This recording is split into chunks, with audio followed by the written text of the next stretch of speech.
Hey, good morning! Ako nga pala si Ate Maring.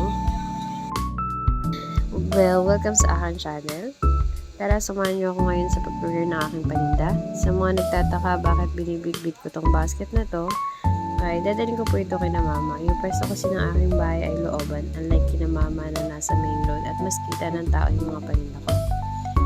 Thank you nga kay Lord na may e-bike na ako nagagamit ngayon para dalhin tong mga gamit kina mama. Unlike before na binibitbit ko talaga siya ng mano-mano. Imagine mo yung dala mo yung ganyang basket. At di lang yan, may mga cooler at jug ka pa na dadalhin kina mama tapos pabalik-balik ako na. Hindi pa nga ako nakakampisa nun, pagod na. Pero naniniwala din ako na wala naman talagang trabaho na hindi nakakapagod. Kahit na mag-work ka sa mga company, kahit sabihin mo na yung work mo lang is office work, mahirap pa din. Hindi man physically, pero mentally pagod ka na. Same din yun sa mga katulad ko na small businesspreneur. Kasi nga, if owner ka, gawa mo lahat, palengke mo, linis mo, etc. Add mo pa if isang housewife ka na gagawa mo ng mga gawaing bagay bago umalis. Kaya hands up talaga ako sa mga housewife. Ang work ng maging isang housewife is 24/7 without pay at no rest day. Kaya saludo po ako. Ito nga pala yung space sa harap nila mama na pinagtitindahan ko at mag-aayos muna ako ng mga paninda. Before, mas marami yung mga tinitinda ko kaso nga nag-stop din ako dahil sa mga unavoidable matter. Pero ito, tinda ulit ako. At yan, habang nag-aayos nga ako ng mga gamit ko, may mga pasero na ako sa e-bike. Yung mga di mapakali kung paano po ang gagawin nila. Hindi pa nga ako nakakayos ng gusto nito at may mga nabili na din. Sa mga pamangkin ko pa nga lang din ay may benta na din ako. Bago din ako magbenta sa mga bata ng mga malalamig na bagay, mga ice candy, i-make sure ko naman na nakapag-breakfast na sila bago ko sila bentahin.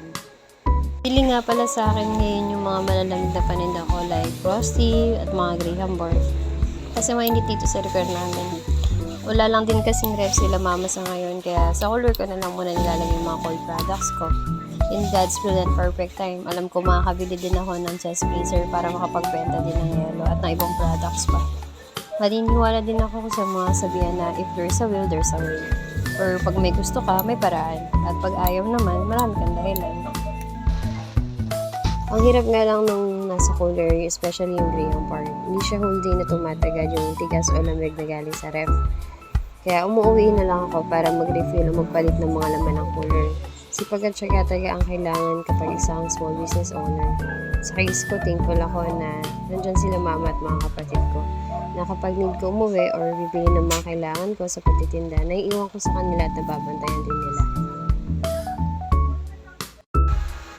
Lalagay nga din pala ako ng pastil ng aking paninda sa aking bahay namin. Katulad ng Graham bar, yellow, ice candy at manok. Ito nga pala yung ayos ng aming tindahan. Sa ngayon, si mama muna ang magpapantay kasi need ko pumunta ng sped school at palengke. After ko sa sped school, diretso na agad ako sa palengke para mabili yung mga kulang at need sa tindahan. Grabe nga lang ang init eh. At ayan, nakita ko na ang liwanag. Kaya makakauwi na din ako. Salamat sa pagsama sa akin. Ingat po tayong lahat. Hanggang sa susunod. Bye!